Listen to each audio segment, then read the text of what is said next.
근데 그거 아세요? 개소리가 사실은 거짓말보다 더 위험한 거예요.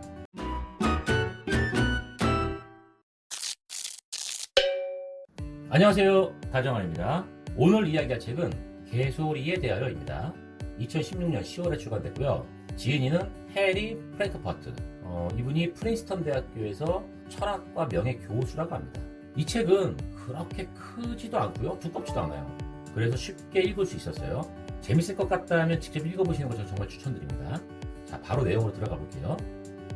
사람들은 대부분 자신들이 개소리를 알아차리고 거기에 현혹되지 않을 정도의 지각을 갖추고 있다고 꽤 자만하고 있습니다. 그 결과 우리는 개소리가 도대체 무엇인지, 왜 그토록 개소리가 많은지, 또는 개소리가 어떤 기능을 수행하는지 등에 대해서는 명확하게 이해하지 못하고 있습니다. 왜냐하면 지금까지 이 개소리라는 거에 대한 이론이 없었거든요. 조만간 나오지 않을까 싶은 생각도 들어요. 기대 한번 해볼게요. 그래서 이 책은 그 개소리라는 거에 대한 본질이 무엇이고 개념 구조를 개략적으로 규명하는 것을 목적으로 이 지은이가 설명을 하고 있는 그런 책입니다. 여러분, 지금까지 개소리라는 단어를 사용하거나 들었을 때 어떠한 느낌으로 사용하셨나요? 어떻게 들으셨나요? 에이, 그냥 말도 안 되는 말? 쓸데없는 말? 그러니까 상황과 맞지 않는 말? 사실 저는 이런 느낌으로 좀 이해를 했거든요. 여러분들은 어떠세요? 개소리 그러면? 일단 뭐 뉘앙스가 그렇게 좋아 보이진 않아요. 네. 이 책에서 지은이가 개소리라는 거를 정의를 하려고 노력을 하고 있는데, 그걸 정의하기 위해서 다른 단어를 가지고 좀 비교를 했습니다. 협잡이라고 하는 단어를 들어서 비교했는데, 이 협잡이라고 하는 것은 어떤 사전에 어떻게 나와 있냐면 개소리보다는 훨씬 정중하고 덜 강력한 단어라고 이야기를 하고 있어요. 근데 외국에서도 어떤 말을 들을 때 협잡한다고 말하기보다는 개소리 한다는 말을 더 많이 하고 있거든요. 우리나라도 마찬가지고요. 그래서 협잡이라고 하는 것을 소개를 할 때 개소리라는 것이 들어간 걸 보니, 그럼 개소리가 협잡보다는 정중하지 않구나. 네, 왜냐하면 협잡이 더 정중하다고 했으니까. 자, 여기서 한 가지 일화를 소개합니다. 지은이가 어떤 일화를 소개하냐면, 유명한 사람이 나와요. 파스칼이라는 사람과 비트겐슈타인이 나옵니다. 파스칼이 아파서 병원에 입원을 했어요. 굉장히 아파했나봐요. 그리고 비트겐슈타인이 병문안에 갔어요. 파스칼이 병원에 누워있으니까. 비트겐슈타인이 얘기합니다. 많이 아픈가? 파스칼이 대답을 하죠. 마치 차에 치인 개가 된 느낌이에요. 아파 죽겠어요. 비트겐슈타인이, 당신은 차에 치인 개가 무엇을 느끼는지 알 수 없잖아. 이 대화를 지금 보면 누군가는 비트겐슈타인한테 이렇게 얘기할 겁니다. 야, 너 T야? 걔 지금 되게 아프대잖아. 이렇게 얘기할 수도 있어요. 요즘은 그렇게 얘기하죠. 물론 파스칼은 자신이 한 말이 올바른 것인지에 대해서는 관심 없어요. 네, 그것은 중요하지 않아요. 왜냐하면 아프니까, 아픈 걸로 그냥 표현하고 싶었으니까. 그런데 그 표현에 비트겐슈타인은 파스칼이 진실에 대한 관심과 관련이 없다고 그 말을 간주했기 때문에 그렇게 얘기한 거죠. 야, 너도 차에 치인 개가 어떤 느낌인지 넌 알지 못하잖아. 이 얘기를 한 거예요. 즉, 차에 치인 개가 어떻게 느끼는지를 파스칼이 안다고 생각조차 하지 않은 겁니다. 그래서 비트겐슈타인은 파스칼의 말을 생각 없다고 꾸짖은 거죠. 이러한 말들도 개소리로 볼 수 있을지는 모르겠지만, 이 지은이는 예를 들어서 설명을 했습니다. 근데 제가 보기엔 아마 이걸 개소리라고 봐서 이런 예화를 들어준 것 같긴 한데, 만약에 이 예화가 개소리가 아니라면 뭘까요? 협잡일까요? 네, 모르겠어요. 근데 뒤에 나옵니다. 조금 더 들어보시죠. 옥스퍼드 사전에 불이라는 단어가 들어간 세션이 있어요. 그 세션에 들어가면 뭐라고 정해놨냐면, 비공식적인, 특히 남자들 집단의 대화 또는 토론이라고 정의를 했어요. 그러니까 진심으로 하는 토론이 아니라는 거죠. 그게 그냥 잡담 아닌가요, 그러면? 제가 또 잡담으로 볼 수도 있는데. 자, 아무튼 특징적인 주제로는 뭐 종교, 정치, 섹스처럼 매우 사적인 것이고요. 감정과 결분의 생활의 측면들과도 관련된 것들로 주제를 삼고요. 그런 것들로 이야기를 하는 거예요. 사람들이 자기가 한 말에 구속될 거라는 그런 생각을 안 하죠. 내가 이 말을 했다고 해서 법적 책임을 져야 되나? 이런 생각은 안 해도 돼요. 또 친구들끼리니까 마음속에 있는 말을 그냥 꺼낼 수 있도록 하기 위해서 그냥 누가 책임 묻지 않을 테니까 그냥 그렇게 얘기를 해 라고 하는 것이 남자들끼리 하는 그냥 대화라고 볼 수 있는 거죠. 자, 그러면 이것이 불이라고 하는 것을 우리나라에서는 개소리라고 해석을 하고 있는데, 그럼 개소리가 이게 맞는지를 알아보기 위해서 또 다른 걸 한번 좀 알아볼게요. 개소리하고 유사한 헛소리에 대해서도 한번 알아볼게요. 유사하지 않나요? 헛소리? 개소리와 헛소리?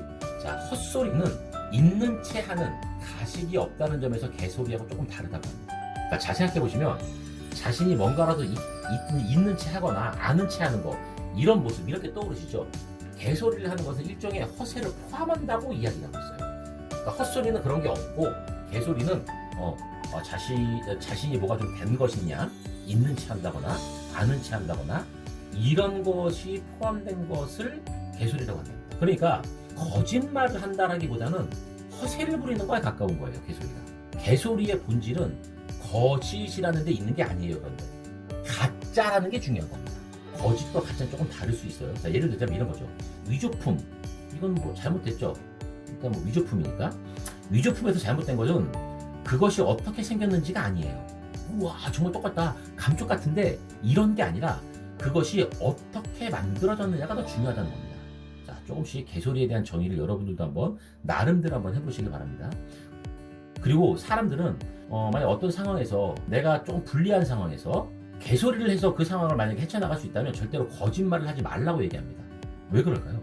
개소리에 대해서는 좀 더 관용적인 경향이 있거든요.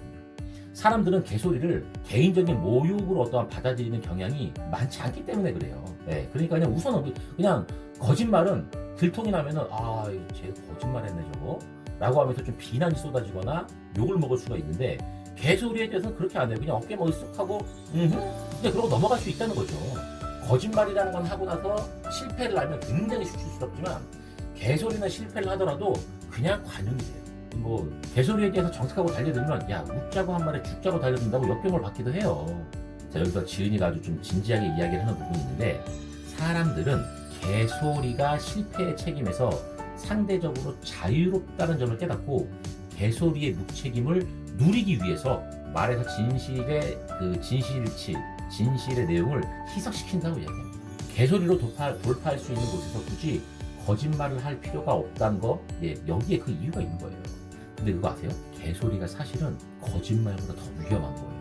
거짓말이라고 하는 것은 적어도 자기 말이 진리인 것처럼 포장을 하기 위해서라도 진리에 대해서 관심을 갖거나 최소한의 존중은 해줍니다.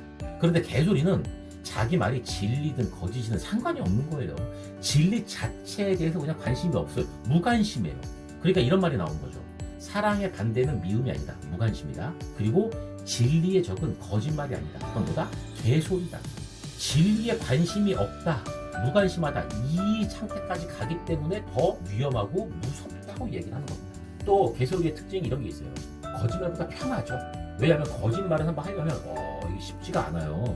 머리가 좋아야 돼요. 생각도 많이 하고요. 앞뒷말도 따져봐야 되고요. 아주 치밀해야 됩니다. 근데 개소리는 그런 거 없이 그냥 약간의 뻔뻔함 이런 것만 있으면 돼요.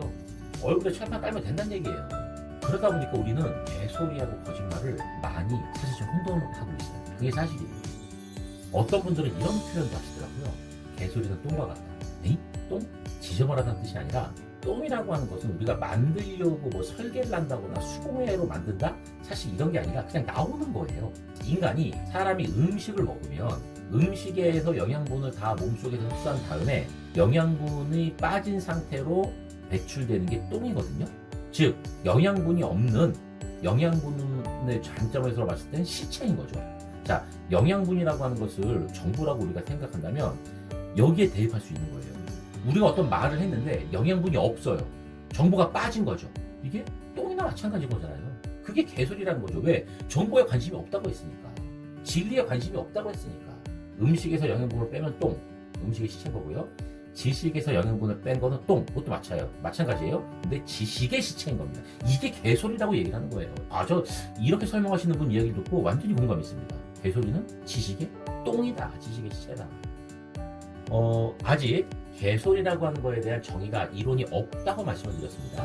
자, 이 책에서 내용을 제가 간단하게 요약을 해드렸는데 여러분들은 도대체 개소리라는 것을 어떻게 알고 계셨나요? 앞으로는 어떻게 정의를 하실 건가요? 헛소리하고 유사한 거.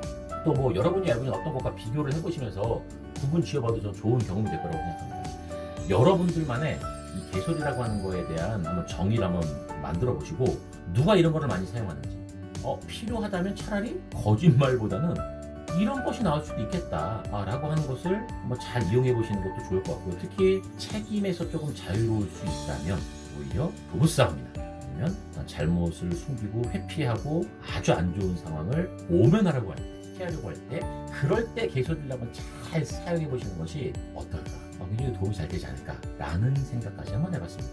맨날 뭐 거짓말하면서 와이프한테 늦게 들어오면서 거짓말하고 그러지 마시고요. 앞으로는 개소리를 이용해 보십시오. 자, 개소리 여러분들도 느끼실 수 있습니다. 여러분들도 사용할 수 있고요. 여러분들도 그 무책임을 느끼실 수 있습니다. 이 책은 여기까지 할게요. 여러분들의 다양한 생각과 의견을 댓글로 남겨주시고요.